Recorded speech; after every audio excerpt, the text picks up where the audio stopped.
तुला काय वाटतं आमचं लग्न झालं असेल तर चांगलं आहे का झालं पाहिजे? मी कोणता धर्म बदलला नाही, काही नाही. रिजेक्शन, रिप्लेसमेंट ह्या गोष्टी सुद्धा घडलेल्या आहेत माझ्यासोबत. तू मला विचारलेलंस की सिरियलमध्ये का नाही ट्राय करत, केलेलं आहे आणि सिलेक्ट होऊन मी रिप्लेस झालेली आहे. आणि असं म्हटलं ना जरी मला की अरे तिच्यामध्ये फार ॲटिट्यूड आहे, तर ते मला चालेल, पण माझा फायदा कोणी उचलून घेतलेलं ते मला चालणार नाही. आणि लोक आजकाल घाबरत नाही विचारायला की, आणि वाटतं त्यांना ठीक आहे, पण का वाटलं पाहिजे, मला असं वाटतं.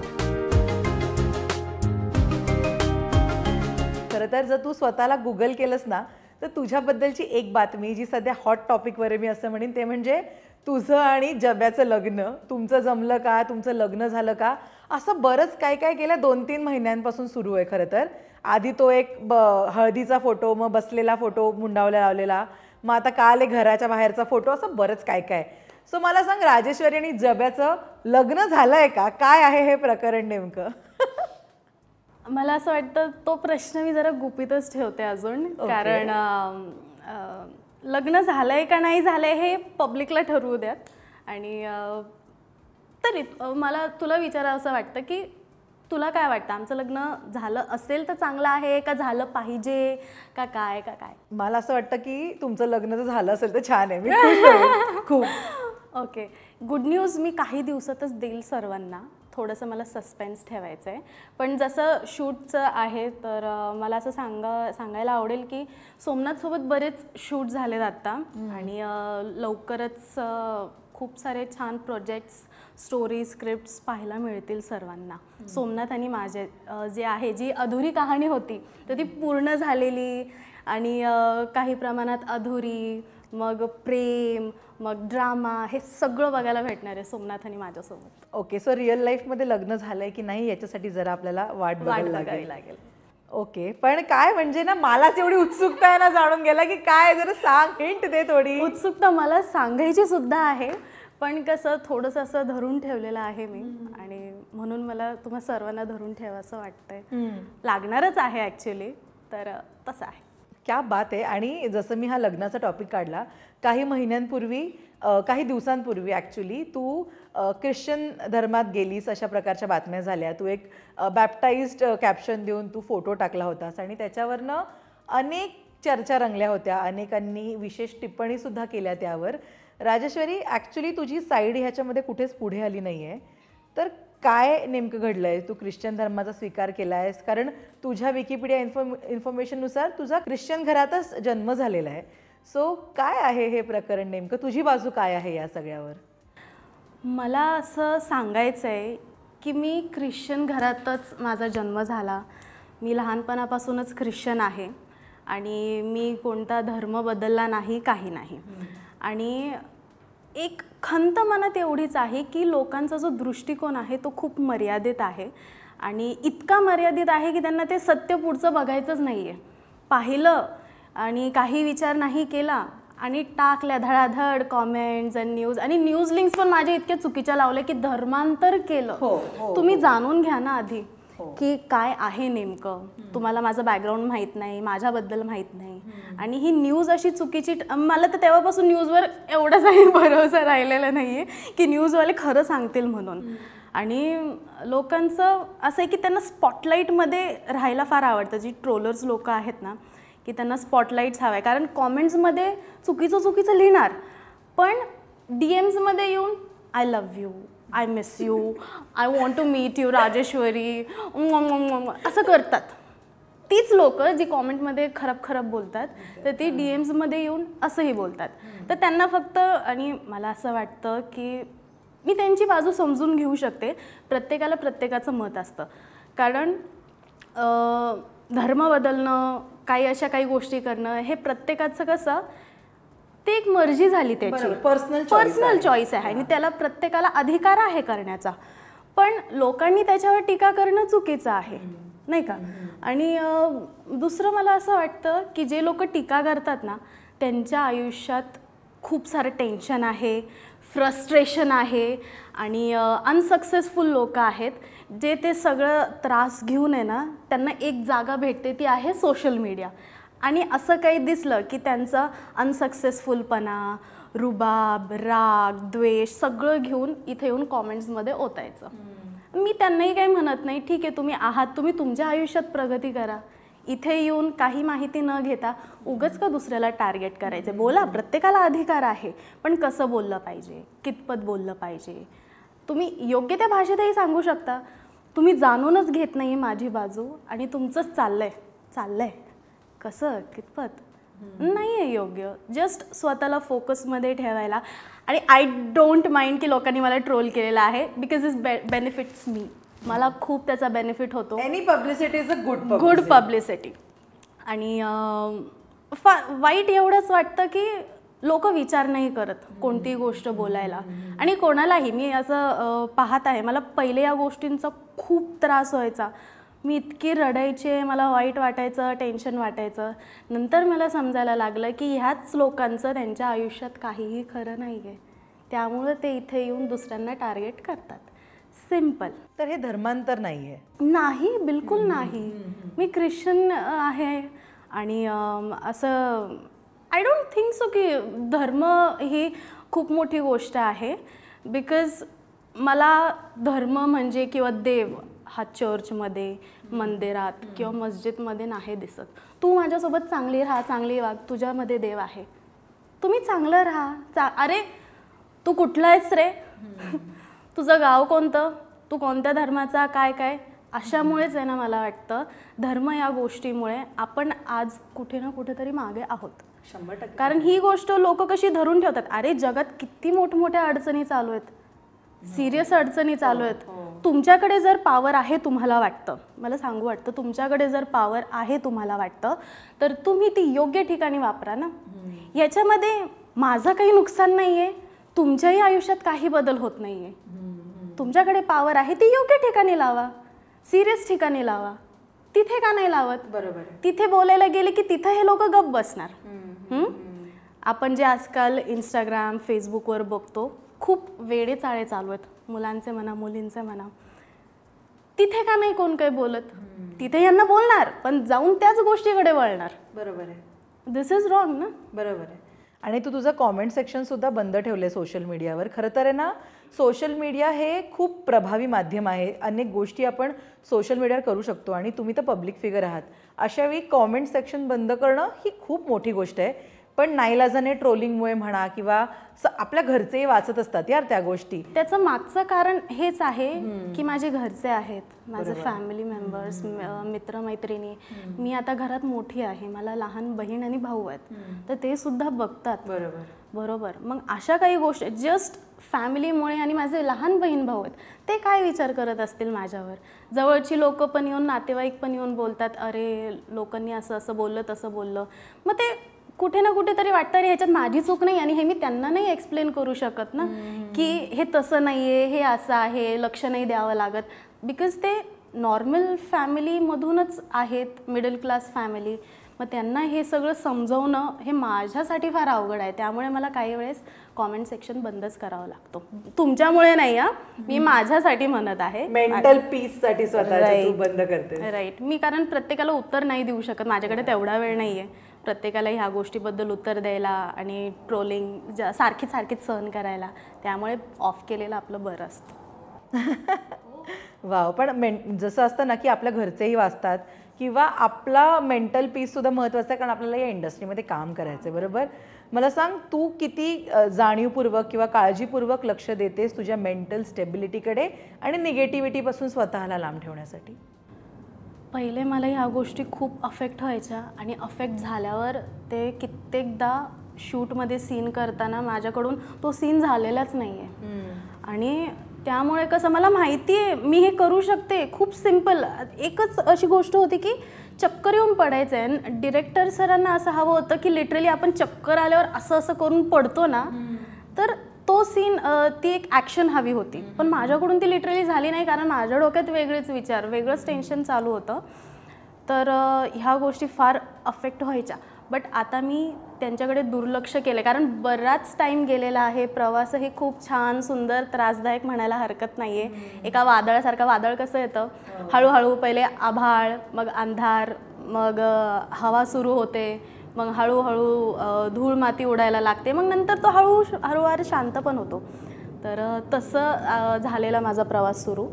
आणि निगेटिव्ह थिंग्सला, निगेटिव्ह लोकांना तर मी पहिले काढून फेकलेलं आहे, कारण बऱ्याच लोकांनी कसा जस्ट माझ्या नावाचा फायदा घेतलेला आहे. आणि निगेटिव्ह थिंग म्हणजे रिजेक्शन, रिप्लेसमेंट ह्या गोष्टीसुद्धा घडलेल्या आहेत माझ्यासोबत. तू मला विचारलेलंस की सिरियलमध्ये का नाही ट्राय करत, केलेलं आहे. आणि सिलेक्ट होऊन मी रिप्लेस झालेली आहे जस्ट बिकॉज की माझ्या मागे कोणतं नाव नाही आहे, एक बॅनर नाही आहे. आणि मी बघते अरे हे तर मला होतं नाही का, पण मी नाव नाही घेत, पण झालेली आहे कित्येकदा रिप्लेस. आणि ठीक आहे, होत राहतात या गोष्टी. बट आज मी इथे आहे, खुश आहे, मला काही त्याचं एवढं दुःख नाही आहे, पण मी शिकते, हळूहळू शिकते, हळूहळू शिकते. अगदी. पण फॅन्ड्री हा चित्रपट आला आणि त्यातनं ना तू घराघरात पोहोचली. शालू खूप आवडली प्रेक्षकांना. तेव्हा तू खूप वेगळी दिसायचीस आणि आत्ता तू खूप वेगळी दिसतेस. मी ना याआधी जेव्हा तुझं कॉमेंट सेक्शन ओपन होतं तेव्हा अनेक जण ना तुला कमेंट करून विचारायचे की अरे शालू तू गोरी कशी झालीस. काय उत्तर आहे याचं, कशी गोरी झाली आहेस? मी गोरीच आहे. मला ॲक्च्युली नो रेसिझम, बट मला ब्लॅक एक शेड माझा डाऊन केला होता. आणि ते समरमध्ये शूट होतं आणि विदर्भाचं ऊन म्हणजे तू विचारूच नको की भर उन्हात. आणि तेव्हा कोण, मी 9वीत होते अगं लिटरली. मला काहीच माहीत नाही की कशी काळजी घेतली पाहिजे, शूट कसं होतं, आणि ते लाईट्स असतात, या लाईट्सनी पण फार फरक पडतो नाही का स्किनवर. तर मला ह्या गोष्टी काहीच माहीत नव्हत्या.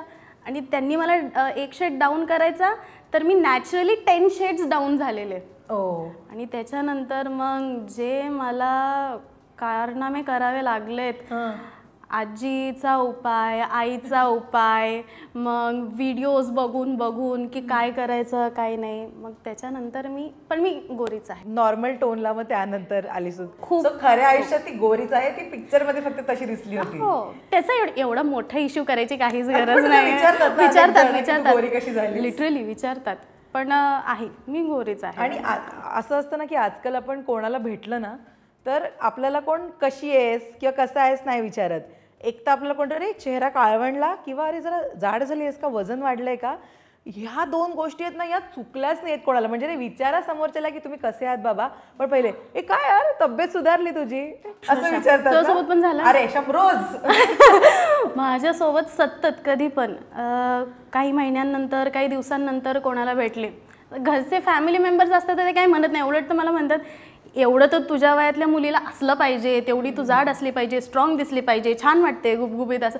म्हटलं रे तसं नाही चालत. आणि दुसऱ्या बाहेर गेले की अरे जाडच झाले, अरे लुकडीच झाले, आणि लुकडी जरी झाली तरी शोभत नाही, खायला मिळत नाही का, असे टॉन्ट्स मारतात.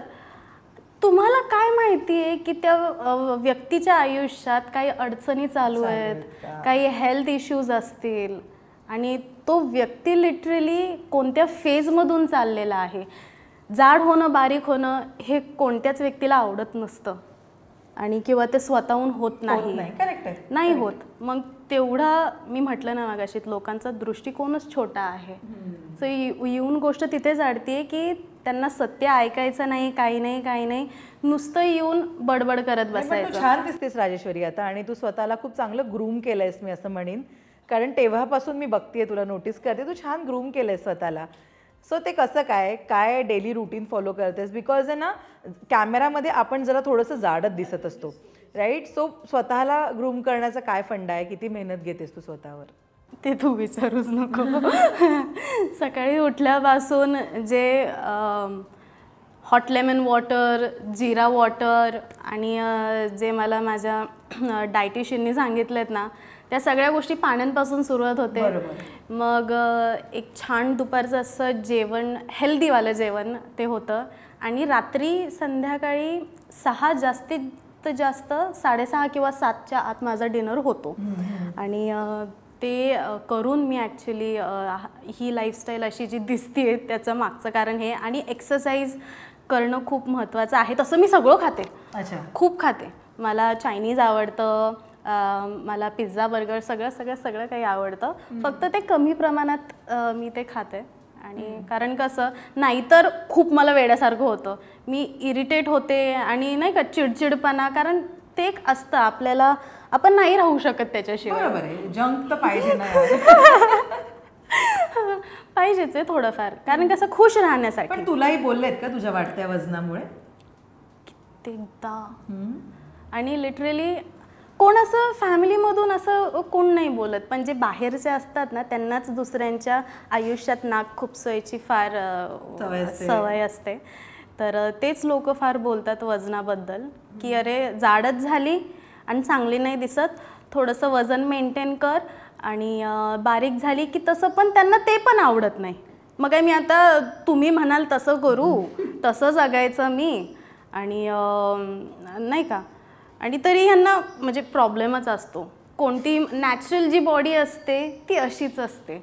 जे तुम्ही दुसऱ्या बॉडीज बघतात त्या खूप साऱ्या प्रोसिजरमधून गेलेल्या आणि ना एक्सेप्टन्सचा पण मुद्दा आहे, की मी अशी दिसते आणि मी स्वतःला असं एक्सेप्ट केलंय. खरं तर ना खूप स्वतःला खूप चाचपडून बघितल्यानंतर हा एक्सेप्टन्स येतो, आणि तो एका झटक्यात येत नाही येत. आणि कारण स्वतःला आता मी जसं वय वाढत जातं आपल्या बॉडीजमध्ये चेंजेस येतात, मला ते लिटरली सहन नाही झाल्या.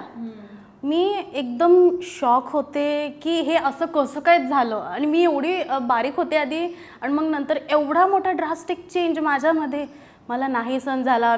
मला टेन्शन यायचं, मी हळूहळू डिप्रेशनमध्ये चालले होते, आणि मला असं काहीच करावं असं वाटत नाही. सोशल अपीअरन्स जो होता तो माझा कॉन्फिडन्स लेवल माझा कमी झाला, आणि भीती वाटायची, काम मिळेल नाही मिळेल, अनेक प्रश्न. पण त्याच्यानंतर आपण म्हणतो ना निगेटिव्ह पीपलला काढून ठेवा, पॉझिटिव्ह पीपलला आणा. तर पॉझिटिव्ह पीपलनी खूप मला साथ दिली.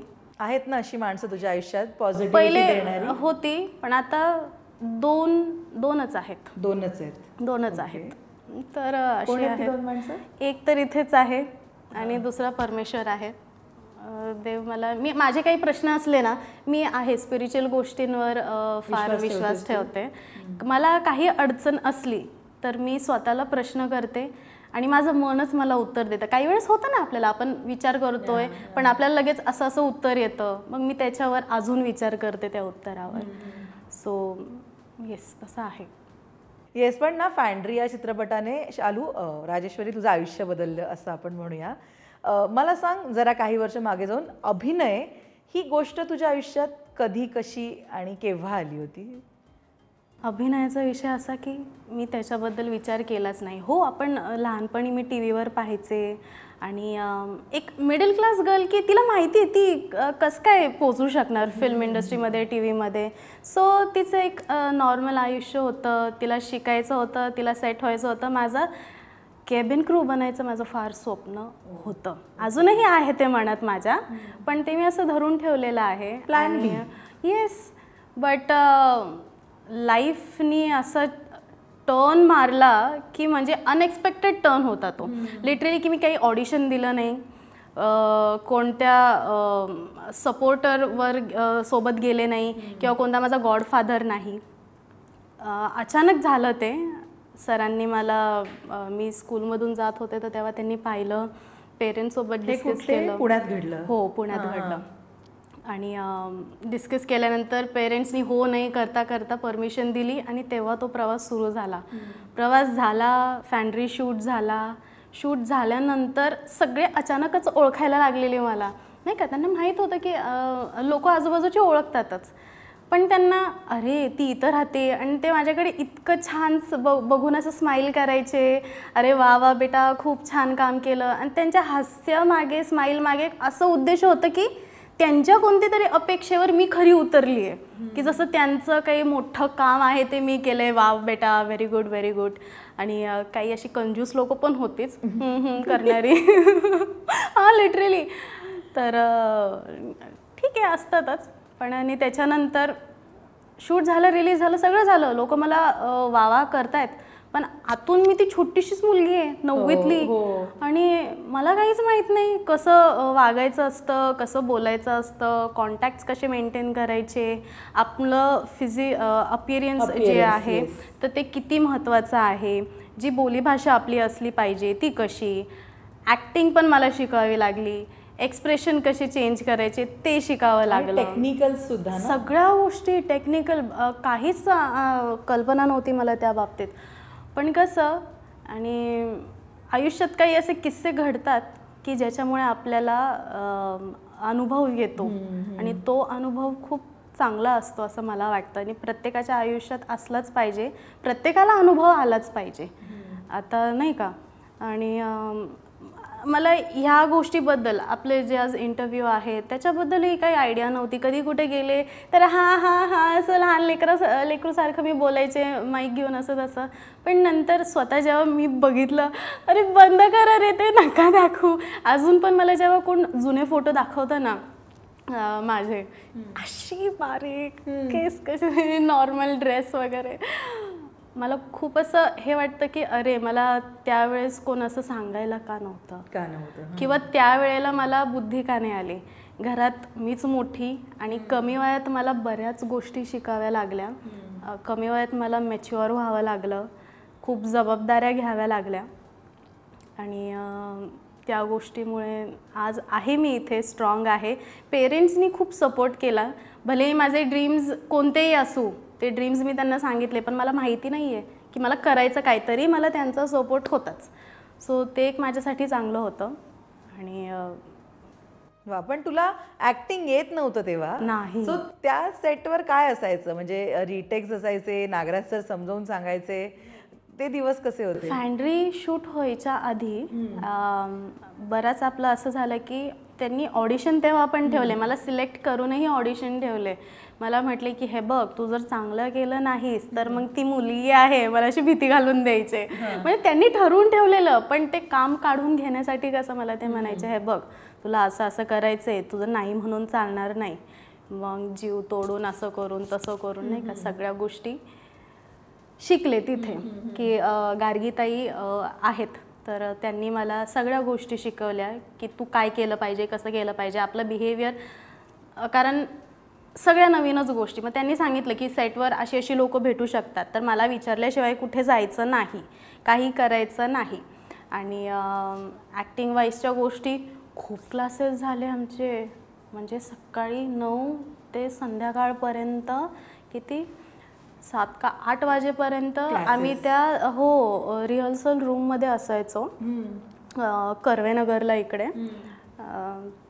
तर एवढा वेळ चालायचा, आम्ही सगळे ग्रुपमध्ये येऊन बसायचो, खूप साऱ्या एक्सरसाइज करून घेतल्या जायच्या, breathing exercise, vocal exercise, voice exercise, मग थोडा डान्स वगैरे पण असायचा वगैरे. पण खूप खूप झालं, असं नाही की ते फॅन्ड्री जे झालं अचानक झालं, त्याच्या मागेही खूप सारे कष्ट आहे. अगदी म्हणजे सरांनी तुला बघितलं शाळेतनं घरी जाताना आणि तो पिक्चर मिळाला. खरं तर विश्वास ठेवणं पटकन, बिकॉज इंडस्ट्रीबद्दल इतके गैरसमज असतात अनेकदा किंवा माहीत नसतं, भीती असते, तर विश्वास ठेवणं पण ही काही सोपी गोष्ट नाही आहे राजेश्वरी. माझ्या पेरेंट्सला सुद्धा विश्वास बसला नाही की असं कसं काय डिरेक्टर ही इज सेइंग की नाही मला तुमची मुलगी फार आवडली आणि तिला कास्ट करायचं आहे मराठी मूवीमध्ये. लिटरली वडिलांनी सर्च केलं, गुगल केलं, विचारपूस केली की असं असं काही आहे का. मग त्यांचं समजलं की त्यांनी आधी पण केलेले आहेत मूवीज. मग त्याच्यानंतर हो नाही करता करता ठीक आहे म्हणे जा, पण सतत कॉल करत राहायचं. आणि असं सांगितलेलं की पेरेंट्सनी पण यायचं नाही, म्हणजे भेटायला येऊ शकतात पण ते अडचण होते, त्रास होते, अशा काही कारणास्तव फॅमिली मेंबर्सला पण नव्हते अलाव करत. जी मुलगी शाळेत जाते तिला एक इतका छान चित्रपट मिळतो ज्याला इतका पुरस्काराचा तो मानकरी ठरला आणि ती 9वीत असताना ती एवढे पैसे कमवते. खरं तर ही फार मस्त गोष्ट आहे. पण मला सांग तुझी फिलिंग काय होती, कारण ना आपलं मुलींचं असतं की स्वतः कमवायचं, स्वतःच्या पायावर उभं राहायचं, आपलं अपना कुछ तो करणे का, आणि त्याच्यात आपण हे करतोय, खरंच मोठी गोष्ट आहे. तेव्हा तुझी फिलिंग काय होती जेव्हा पहिले पैसे तुझ्या हातात आले होते? की मला पहिले पैसे हातात आले तेव्हा मला असं हे नाही वाटलं, पण जेव्हा मी स्वतःला पहिल्यांदा पडद्यावर पाहिलं ना, तो क्षण आहे आणि आजचा क्षण आहे की त्या दरम्यान जे काही झालं आहे त्यामुळे आज मी इथे, नाहीतर मी तेव्हा पण म्हणू शकले असते की राहू दे, बस खूप झालं, खूप पब्लिसिटी मिळाली. बट असं नाही झालं. ते मी पडद्यावर स्वतःला पाहिलं आणि मी सांगूच शकत नाही की म्हणजे मिक्स फिलिंग होती. आनंद होता मला, असं मी भावूक पण खूप झाले. आणि त्याच्यानंतर मग मी ठरवलं की नाही, हे आलेलं आहे तर केलंच पाहिजे. आणि भीतीही होती मनात की कोणच नाही आहे आपल्या या इंडस्ट्रीमध्ये, कॉन्टॅक्टशिवाय ही इंडस्ट्री चालत नाही हे मला आत्ता तरी समजलं आहे. आधी काहीच माहीत नव्हतं या गोष्टींबद्दल. तर कसं होणार, काय होणार.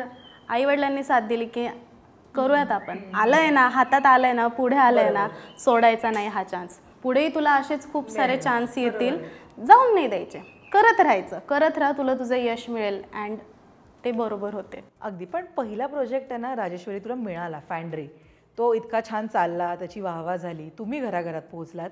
पण रिअल स्ट्रगल सुरू होतो जेव्हा पहिलाच आपला चित्रपट सक्सेसफुल होतो त्यानंतर. यू थिंक की स्ट्रगल हा फॅन्ड्री नंतर तुझ्या आयुष्यात आला? ऑफकोर्स मी ते बोलणारच होते. लोकांचा आधी स्ट्रगल असतो, माझा फॅन्ड्री नंतर सुरू झाला आहे. आणि असं की काहीच माझं कुटुंब या चित्रपटसृष्टीमधलं नाही, बॅकग्राऊंड नाही. तर म्हणून प्रत्येक पाऊल टाकत असताना ते अंधारात टाकल्यासारखंच होतं माझ्यासाठी. की पाऊल तर टाकते पण माहीत नाही काय होतंय, पाऊल तर टाकते पण माहीत नाही काय होणार आहे. आणि बरेच चित्रविचित्र लोक भेटलीत आयुष्यात, काय सांगू तुला.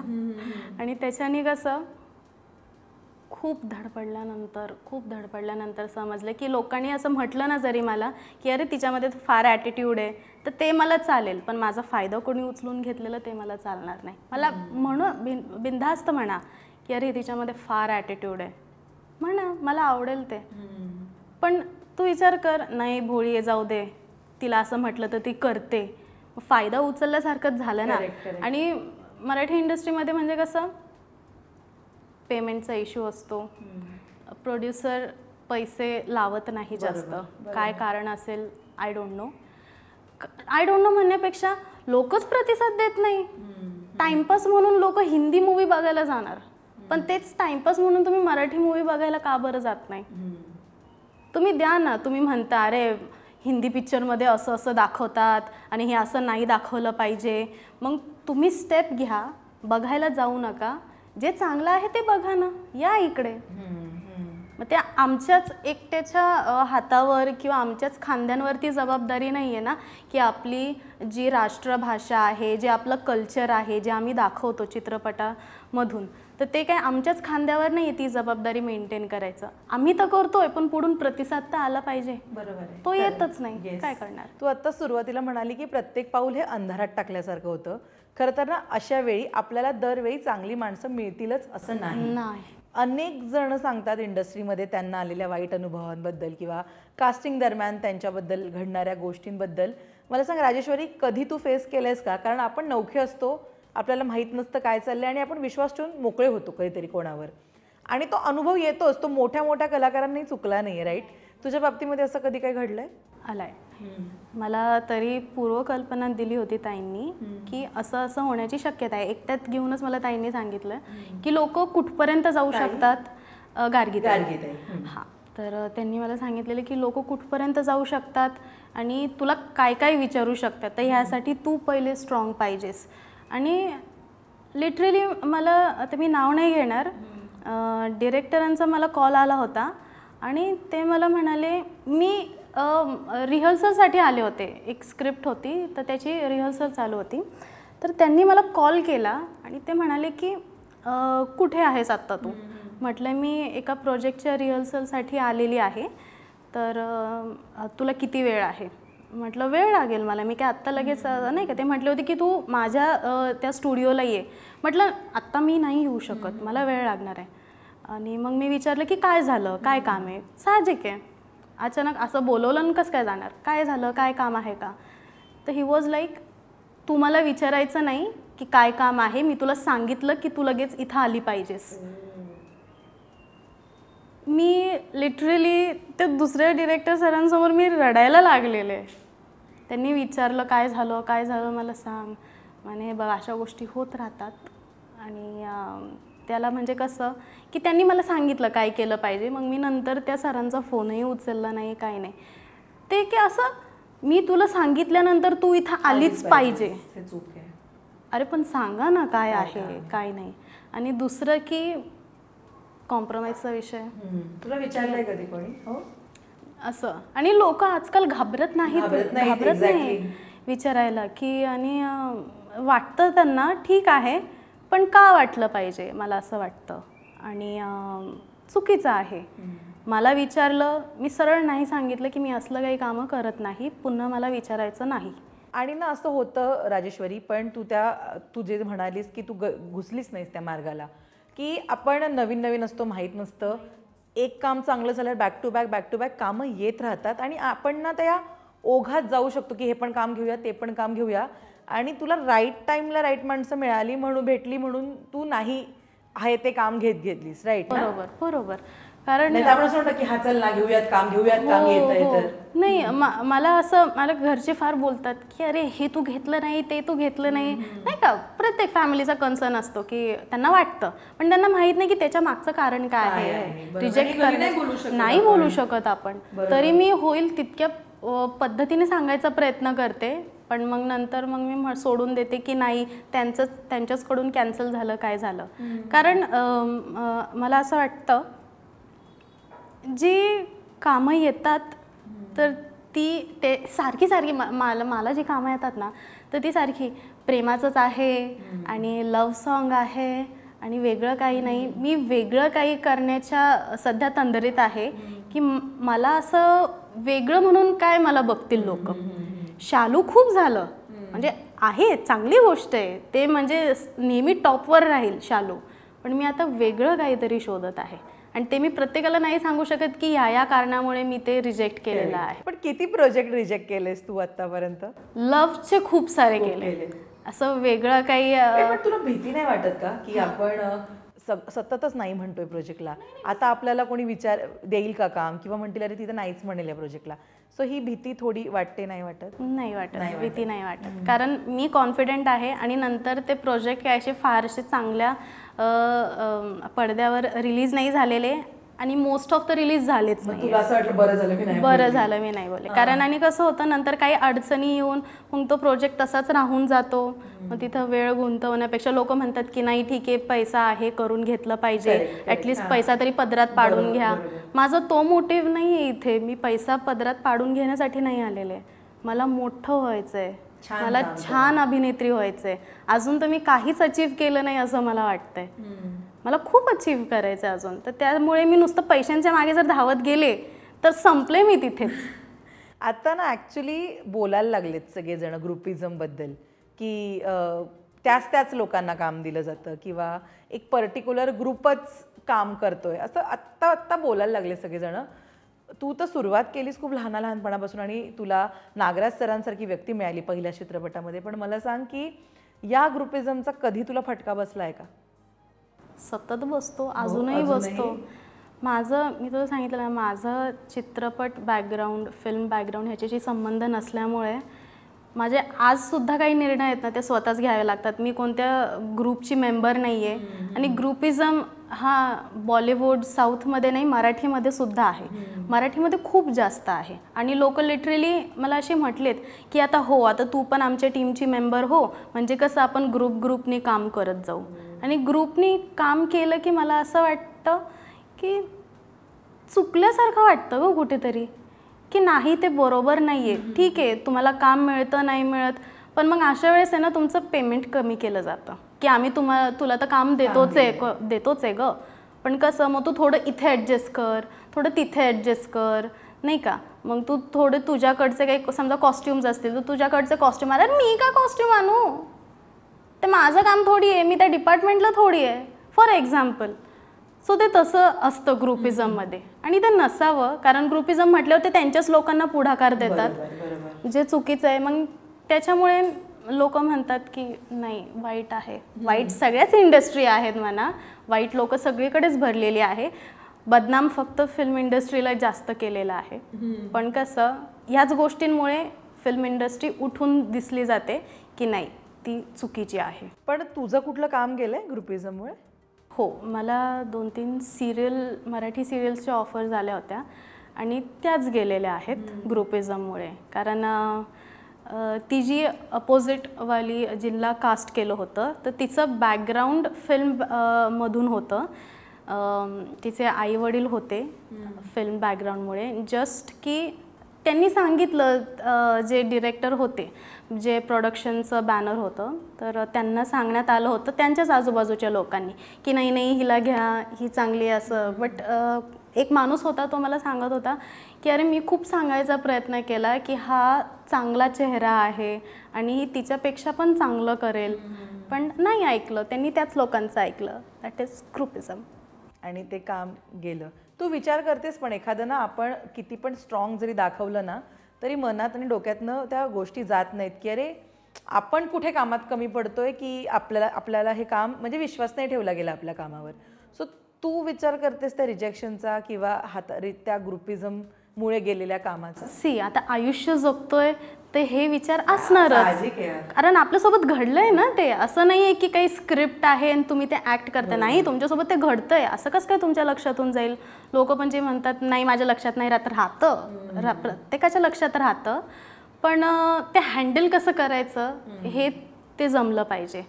आणि ऑफकोर्स माझ्याही लक्षात राहिलेलं आहे, पण मला वाईट कुठेच वाटत नाही, कारण नंतर ती सिरियल थोडी चालून बंदच पडली. असं झालेलं आहे. किंवा कोणतंही काम म्हणा, आणि माझं असं मन दुखलं ना की फार मी खूप रडते.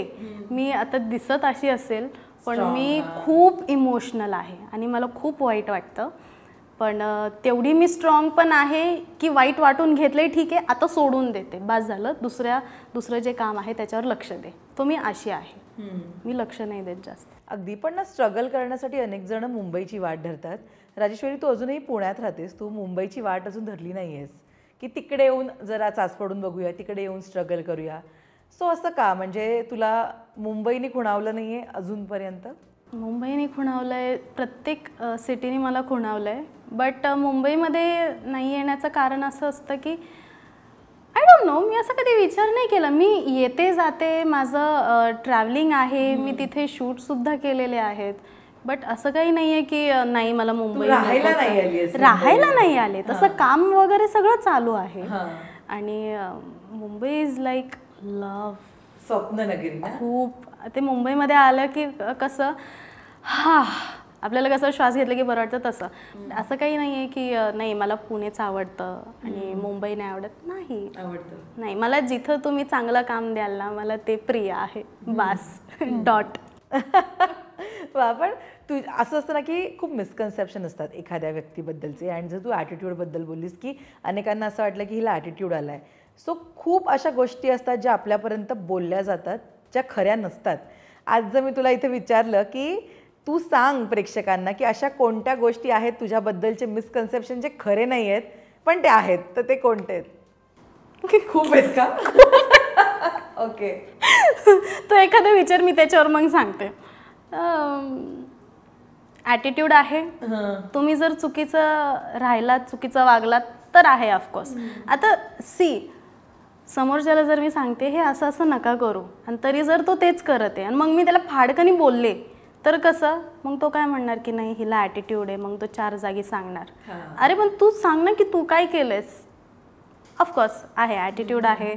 आणि लोकांना असं फार वाटतं की नाही माझं लग्न झालेलं आहे, आय डोंट नो XYZ व्यक्ती झालेला आहे, बट ओके नाही सॉरी.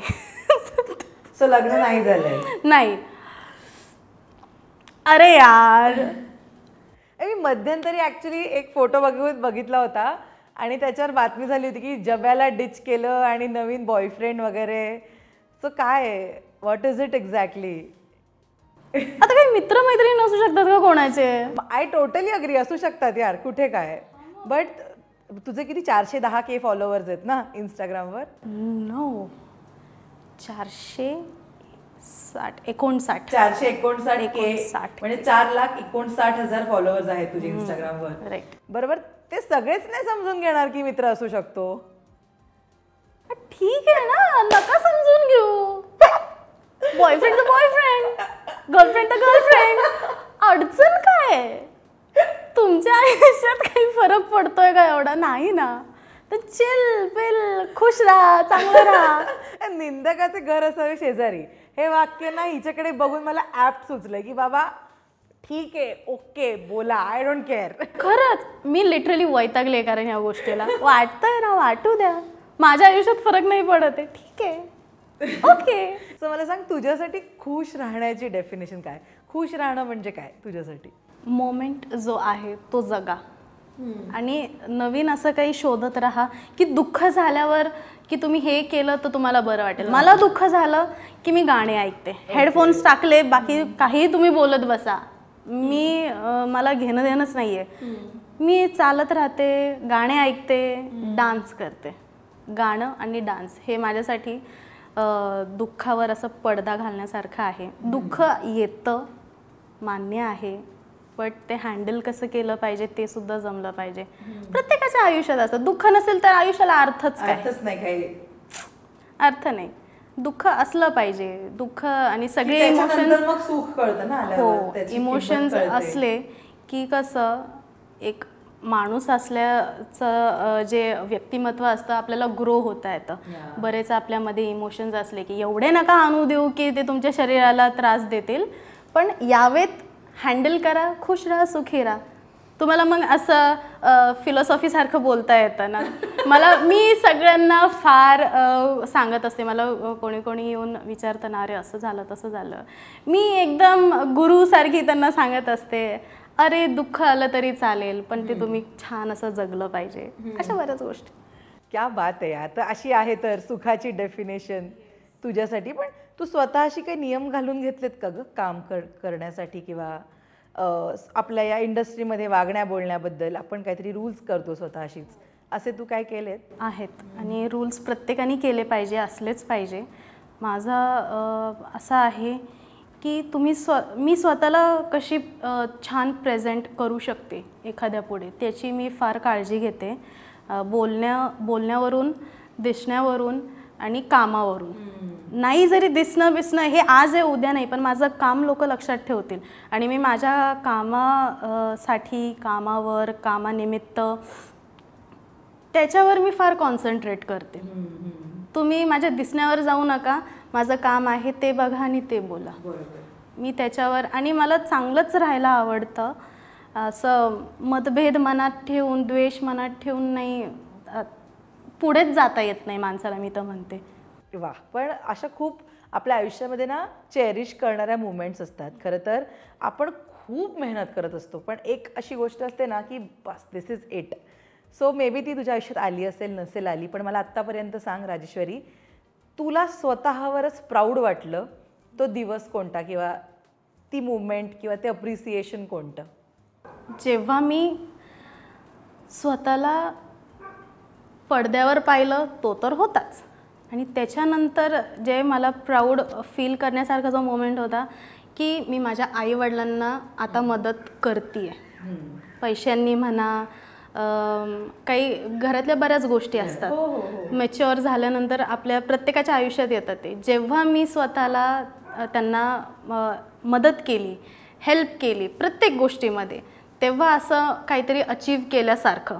आणि फिल्म इंडस्ट्रीमधलं म्हणशील तर मला खूप अचीव करायचं अजून. नाही ग, मला नाही, म्हणजे मला बऱ्याच पायरी बघायच्यात फिल्म इंडस्ट्रीमधल्या अजून, की कलाकार म्हणून, डिरेक्टर म्हणून, अजून सगळ्याच गोष्टी. मी अशी नाही मला हे पाहिजे, मग मी अजून काही वेगळं करू शकते. हे कॅरेक्टर तो खूप झालेलं आहे, प्रेमाचं, साधं भोळं, पण मला मग अजून काहीतरी वेगळं पाहिजे. मी अशी खूप पाहिजे मला ते, की नाही मला ते पाहिजे आणि पाहिजेच आहे, मी अशी आहे. सो मला असं वाटतं की अजून ते सॅटिस्फॅक्शन यायचं आहे अजून, पण तसं नॉर्मली आलेलं आहे, फिल्म इंडस्ट्रीमध्ये यायचं आहे.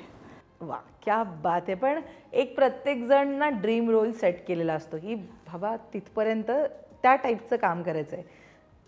तू कधी केलंयस ड्रीम रोल सेट, किंवा डोक्यात काय विचार आहे, कोणत्या प्रकारची भूमिका करायचीच आहे एकदा? ड्रीम रोल बऱ्याच आहेत ग, खूप आहेत. आता मी एक नाही सांगू शकत. मराठीमध्ये खूप आहेत, हिंदीमध्ये खूप आहेत. अच्छा, हिंदीतही करायचंय का? हो, करायचं आहे मला. तर हॉलिवूडमध्ये जाण्याचं पण स्वप्न क्या आहे. बात आहे, तथाच तू. ऑफकोर्स, धन्यवाद. तर असं आहे, स्वप्न मोठी ठेवा, कुठे ना कुठपर्यंत तरी ते पूर्ण बरोबर आहे, होतीलच. बरोबर आहे. आणि आहेत, होतील. ओके, पण कोणता आहे ड्रीम रोल तुझा? मला असं स्टार म्हणून नाही बनायचं आहे. मला एक ॲक्टर, ॲक्ट्रेस उत्तम अभिनेत्री आहे म्हणून. ही. हो, हे अरे शी इज अ व्हेरी सुपरस्टार. नाही, सुपरस्टार नको. स्टार उजळतो आणि नंतर पडतोही. मला ॲक्टर व्हायचं आहे, सुपर अभिनेत्री व्हायचं आहे आणि ते आहे. मग त्याच्यासाठी कोणतंही कॅरेक्टर असेल. आता हे सगळे जे झालेले आहेत, मग ती लोक म्हणतात की अरे ही ह्याची कॉपी आहे. पण मला कॉपी नाही, मला एक सेट करायचं आहे की लोक मला कॉपी करतील, असं वेगळं काहीतरी. वा वा, हा ॲक्च्युली हा पॉझिटिव्ह अप्रोच मला सांग राजेश्वरी, किती धक्क्यांनंतर आलेला आहे. खूप धक्के, धडपडणं, पायाला ठेच लागणं, नाही का, एकदमच गळून जाणं, असं की नाही सगळंच संपलंय आता, काहीच पर्याय उरलेला नाहीये आणि मी करूच शकत नाही, माझ्या हिंमतच नाही. हे खूप सारं माइंडमध्ये घेतल्यानंतर आज आहे ते. कारण फिल्म इंडस्ट्री म्हणजे इज नॉट अ जोक. सुरुवातीला मला असं वाटायचं की ठीक आहे, जायचं आहे आणि ॲक्टच करायचं आहे. आणि असं होतं ना की चला यार, आपण फांडरीसारखा पिक्चर केला, आता काय प्रोजेक्टची रांग लागेल, असं असतं ना अनेकदा. हो, होतं सुरुवातीला, झालं मला ते. पण नंतर मग समजलं की नाही, हे तेवढं सोपं नाही आहे. आपल्याला जाऊन अप्रोच करावं लागतं, प्रेझेंट करावं लागतं आणि स्वतःला तेवढंच बदलावंही लागतं की लोक आपल्याला का कास्ट करतील. काहीतरी आपल्यामध्ये वेगळं असणं गरजेचं आहे. तर ते फार नंतर आणि फार उशिरा समजलं. पण जसं जसं समजत गेलं तशी तशी मी चेंज होत गेले. आणि चेंज म्हणजे लिटरली बसण्यापासून ते उठण्यापर्यंत, ते अभिनय आणि मेकअप, हे ते सगळ्या गोष्टी. मेकअप कुठून कधी शिकलीस तू? ते मी बरेच, आपण म्हणतो ना की प्रयोग करावे लागतात. आणि माझा मेकअपवर जास्त जोर नाही आहे, माझा स्किन केअरवर जास्त जोर आहे. हां, असं मला खूप छान स्किन केअर फॉलो करतेस. हो, पण तरी ते कुठे ना कुठेतरी होतच. पण आहे असं खूप. काय हे बघा, तिथे यायच्या आधी पिंपल आला ग मला. सेम, नाही. आज एपिसोडचं शूट होतं आणि मला सकाळी हा पिंपल आलाय. नाही, मला तेच टेन्शन, काय होते का मला इथे. मला इथे म्हटलं झालं, काम झालं. पण ठीक आहे, होत राहतात. कोणाला किती सांगायचं, नाही का. कोण नाही, ते म्हणतील नाही तरी ह्याच्यात तुझीच चूक आहे, तूच काहीतरी केलं असशील, तूच रात्री असं खाल्लंस, मग उठल्या तू काही पिलंच नसशील किंवा जास्तीच पिल. अरे का, जगू द्या, थोडंसं जगू द्या रे, जगा आणि जगू द्या, बस असं आहे. वा वा वा. पण खूप जसं तू म्हणालीस की बघ, निगेटिव्ह माणसं असतात, निगेटिव्ह विचार असतात, तिथे पॉझिटिव्ह माणसंही असतात, पॉझिटिव्ह विचारही असतात. अनेक माणसं आपल्याला मदत करत असतात. मगाशी तू 2 जणांचं नाव घेतलंस. मला सांग, आज मी तुला म्हणाले की दुनियादारी शिकवणारी, रिअल दुनियादारी, आणि तुझ्यासाठी प्रत्येक प्रसंगात उभ्या असणाऱ्या काही लोकांना किंवा अनुभवांना थँक्यू म्हण, तर तुला कोणाकोणाला थँक्यू बोलायला आवडेल? रोहन आणि माय पेरेंट्स, माय फॅमिली. माझ्याकडे शब्दच नाही आहेत ग. अगं म्हणजे आता मी रडायला लागेल, कारण असे बरेच प्रसंग येऊन गेलेले आहेत, खूप अडचणी, की ज्याच्यामध्ये अजून कोण नाही तर तोच होता. काही वेळेस कारण कसं होतं ना, आईवडिलांकडे पण नाही बोलता येत काही गोष्टी, नाहीच बोलू शकत. आणि सगळ्याच गोष्टी आपण आईवडिलांकडे बोललो ना की हा पण विचार असतो की यार, आपण घराबाहेर जेव्हा असतो कामासाठी, तेव्हा आपल्या घरचे हा विचार करू शकतात, आता असं झालंय किंवा ती आता कसं फेस करेल, तर त्यांना एक वेगळं टेन्शन नको म्हणून अनेकदा आपण सांगत नाही. मलाही तसंच झालं की कशाला टेन्शन द्यायचंय, नको.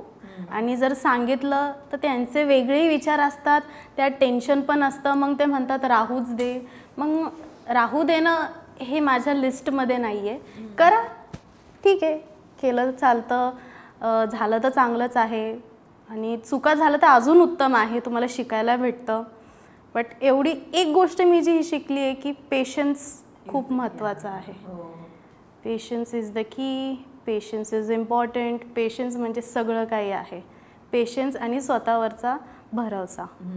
तुम्ही स्वतःवर विश्वास ठेवा, भरोसा ठेवा, सगळं काही होतं. आणि चांगल्या मार्गाने चाला, कृपा करून. चुकीचे मार्ग नका. पण आता मी तुझे व्हॅनिटी मधले वगैरे बरेच व्हिडिओ वगैरे बघते, रील्स करतेस तू, त्याच्यानंतर ते फोटो ज्याच्याबद्दल आपण सुरुवातीलाच बोललो. सो सांग, काय काय शूटिंग केलं आहेस, काय काय अपकमिंग प्रोजेक्ट आहेत, कशा प्रकारच्या लुकमध्ये म्हणूया किंवा कॅरेक्टरमध्ये राजेश्वरी दिसणार आहे प्रेक्षकांना?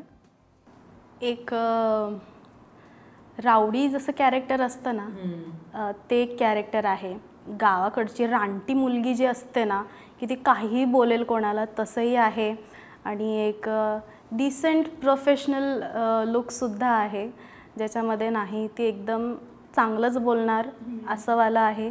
एवढंच आहे. 3 प्रोजेक्ट केलेत म्हणजे? ते एक आहे म्हणजे, आणि बाकीचे नॉर्मलच आहेत की ज्याच्यामध्ये नॉर्मल पद्धतीने नाही का बोलणं चालणं असं आहे. हां, as a heroine, love story, normal girl, गावाकडची, शहरातली, असं. हे सगळं कधी येणार आहेत प्रोजेक्ट? आता ते तुम्ही प्रोड्युसर आणि डिरेक्टर सरांनाच विचारा. आपण आता येस, नक्की वाट बघा. आणि मी कल्पना देत राहील, मी सांगते त्यांना लवकर करायला की करा रे लवकर. मी वैतागले अगं, आता येऊ दे. हो, येऊ दे आता, येऊ दे. हो. आणि असं नाही की नाही आले सुद्धा आहेत, पण मला पाहिजे तसे जे मी घेतलेत ना ते येऊ देत. आता जे झालेले आहेत शूट करून छानवाले, तर ते आता येऊ देत. बाकीचे तर मग नॉर्मल चालूच राहतात, काही ना काही काम. पण मला हे जे आहे 4-5 प्रोजेक्ट्स आहेत, त्यांच्याकडून मला फार अपेक्षा आहेत तुझ्या. हो, कारण ते कॅरेक्टरच असे वेगळे आहेत ना, की ज्याच्यानी मी आणि माझं काम उठून दिसणार आहे. आणि ते फार महत्त्वाचं आहे सध्या माझ्यासाठी सध्याला. होईल. मालिकांमध्ये येण्याबद्दल काय मत आहे तुझं? त्याबद्दल काही प्रयत्न चाललेत का? प्रयत्न मी केले होते. आणि त्याच्या जे मी सांगितलं रिजेक्शन आणि रिप्लेसमेंट, मी त्याच्यानंतर जास्त नाही विचार केला. पण खूप ऐकले, खूप हॅक्टिक लाईफ आहे. 14 तासाची शूट, 12 तासाची शूट. आणि नाही का, आणि मग ते मी लोकांचं ऐकूनच घाबरते. ते इतकं सांगतात, टॉर्चर करतात, आणि मग नंतर म्हणतात की नाही तुला तो अनुभव आला पाहिजे. अरे मग सांगताय कशाला? डिरेक्टर खूप बोलतात आणि तुम्हाला खायला प्यायलाही वेळ नाही. मग तिथं तुम्हाला सगळ्या गोष्टी मॅनेज कराव्या लागतात. 12 तासाची शूट, मग तुमचं पाठांतर पण खूप छान पाहिजे. खूप असं घाबरून देतात आणि म्हणतात नाही एक्सपिरियन्स तर आला पाहिजे. अरे मग मी आता तू समजून घे, माय आत्ता अंगावर काटा आला. मग नाही ना, म्हणजे हिम्मत नाही होत. बट तरी आहे, लोक जर म्हणतात की ठीक आहे ह्या सगळ्या गोष्टी असतात, पण अनुभव आला पाहिजे, सो करेल. या इंडस्ट्रीमध्ये तुझं कोणी फ्रेंड्स आहेत का ग, किंवा बेस्ट फ्रेंड आहे इंडस्ट्रीतलं? नाही, फ्रेंड्स आहेत. कोण बट असे काय, श्वेता खरात आहे, गौरी कुलकर्णी, प्रथमेश परब, सोमनाथ अवघडे, अशा आहेत. अजूनही आहे आरती म्हणून एक आहे, जे कास्टिंगचं वगैरे करते. पूजा पण आहे. बट असं काही जिवलग वगैरे असं बेस्ट फ्रेंड नाही. इंडस्ट्रीमध्ये नाही, स्कूलमधलं नाही. फ्रेंड्स आहेत but not a best friend.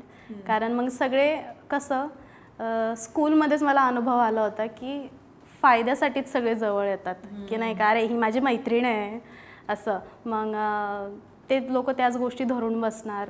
मग ते मला असं झालं असेल ना की हो स्टार झालीस तू एका पिक्चर नंतर, तर मग एक लोक अशी जवळ आलीच असतील त्यानंतर की आमची मैत्रीण. ऑफकोर्स आली, ठीक आहे, आवडतं लोकांना ते, नाही का की नाही बाबा आमची कोणतरी आहे.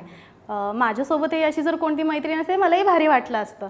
पण ते भारीपर्यंत नाही ठेवत, मग ते काम काढून घेण्याचं बघतात की जे मला नाही आवडत, की असं फायदा घेणं आणि कुठेतरी असंच बोलवणं की नाही बाबा हे बघ ही माझी मैत्रीण आहे, मग ही माझी मैत्रीण आहे, ही माझी खूप जवळची मैत्रीण आहे, आणि मग आम्ही दोघं खूपच बेस्ट फ्रेंड आहे, असं खोटं सांगत राहतात.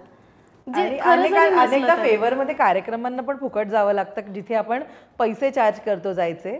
सो असं होत असतं ना की मग मैत्रीण बोलून फ्रीमध्ये कार्यक्रमांनाही जावं लागतं. होतं तसं. आणि पण तू ते नाही करतेस. आता असं कोण नाहीच आहे तर कसं काय करणार. त्यामुळे कसं की ठीक आहे तेवढं मी करते ठेवते. पण तसं तरी नाहीये कोण. वाव, पण ना खरंच बरं झालं. एकटा जीव सदाशिव तुझा आहे का? हो. एकटा जीव सदाशिव एकदम सुखी छान आहे आणि काही वेळ म्हणजे सुखीचे जाऊ दे. सुखी आहेस. छान सुखीच राहा तू ऍक्च्युली. आणि ना मला हा तुझा स्वभाव खूप आवडला की तुला आता कळलंय की हे शिव्या घालणारे लोक आपलं घर चालवायला येणार नाही चालवत. नाहीये. त्याच्यामुळे मी ना वाट बघत होती की तू का रिॲक्ट होत नाहीयेस त्या तुझ्या धर्मांतराच्या मुद्द्यावर किंवा जगाबरोबरच्या लग्नाच्या मुद्द्यावर. म्हटलं यार ही का व्यक्त होत नाहीये.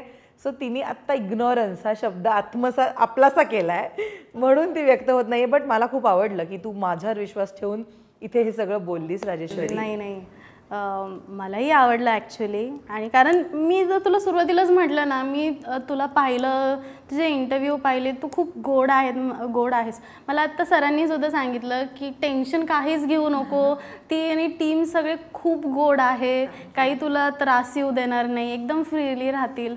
त्यामुळे मी कशी थोडीशी नॉर्मल झाले. ते एक दबाव असतो बरोबर की कोण, कारण आपल्या प्रत्येक वाक्याची बातमी बनते त्याच्यामुळे. किंवा उद्या मी जरी चुकीचा एखादा शब्द बोलले ना कमेंट मध्ये सुटतील लगेच. हो बरोबर. मग ह्या गोष्टींचा फार विचार करावा लागतो. मग तू ज्या पद्धतीने आलीस, बोललीस, सांगितलं, आपले नॉर्मल गप्पा असतील असं तसं, तर ते मला फार आवडलं. सो एकंदरीत छान झालं. Yes, thank you so much once again तुला. आणि माझी खूप इच्छा आहे तू लवकरात लवकर छान प्रोजेक्ट्स घेऊन ये प्रेक्षकांसमोर. मालिका जे एक उत्तम पैसे मिळवायचं सुद्धा एक अजून घराघरात पोहोचण्याचं साधन आहे. ते तू ट्राय आउट कर आणि जस्ट की तू जसं इग्नोर करतेस लोकांना तसंच इग्नोर कर आणि छान काहीतरी तुझ्या पदरात येऊ दे. येस, थँक्यू सो मच आणि all the very best Rajeshwari. Thank you so much.